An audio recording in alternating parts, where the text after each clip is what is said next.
ஒரு லீப் வருடத்தில் 53 வெள்ளிக்கிழமைகள் அல்லது 53 சனிக்கிழமைகள் வருவதற்கான நிகழ்தகவு காண்கன்னு சொல்லியிருக்காங்க. இப்போ 1 இயர்னா அதுல எத்தனை நாட்கள்? 365 நாட்கள். இங்க வந்து லீப் வருடம் சொல்லியிருக்காங்க. லீப் வருடம்னா எத்தனை நாட்கள்? 366 நாட்களா? இப்ப அந்த 366 நாட்கள்ல எத்தனை வாரமா இருக்கு அப்படின்னு பாக்கணும்னா 7ஆல டிவைட் பண்ணுவோம். ஏன்னா ஒரு வாரத்துக்கு வந்து 7 நாட்கள்.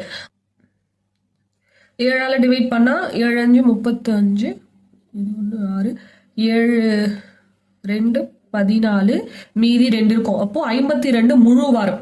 52 முழு வாரம் பிளஸ் ஒரு 2 நாள் எக்ஸ்ட்ரா இருக்கும். இந்த 52 முழு வாரம்ல 52 வெள்ளிக்கிழமை 52 சனிக்கிழமை இருக்கும். இவங்க வந்து என்ன கேட்டிருக்காங்க? 53 வெள்ளிக்கிழமைகள் அல்லது 53 சனிக்கிழமைகள் வருவதற்கான நிகழ்தகவு. இந்த ரெண்டு இருக்குல்ல, இந்த ரெண்டுல வெள்ளிக்கிழமை அல்லது சனிக்கிழமை வருவதற்கான நிகழ்தகவு தான் கேட்டிருக்காங்க. இந்த 2 நாள் என்னென்ன கிழமையா வரதுக்கு வாய்ப்பு இருக்கு?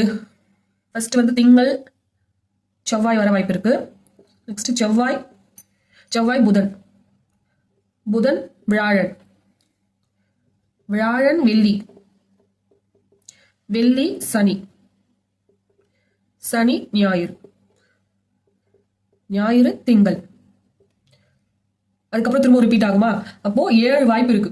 ஆனா இங்க வந்து என்ன கேட்டிருக்காங்க? வெள்ளிக்கிழமை அல்லது சனிக்கிழமை தான் கேட்டிருக்காங்க. இதுல வெள்ளி சனி வர நாட்கள் மட்டும் எத்தனை இருக்கு? எத்தனை வாய்ப்பு இருக்கு? வெள்ளி சனி. இப்போ இதுல இல்ல, இதுலயும் இல்ல, இதுல வெள்ளி இருக்கா? வியாழன் வெள்ளி.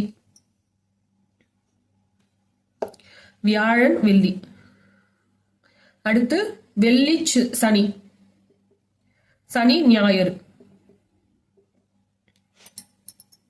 அவ்வளவுதான். மொத்தம் 7 வாய்ப்புல வெள்ளி சனி வரவதற்கான நிகழ்த்தோட 3 தானே இருக்கு, 3 சான்ஸ் தானே இருக்கு. அப்போ 3/7. இதுக்கான ஆன்சர் வந்து ஆப்ஷன் சி 3/7.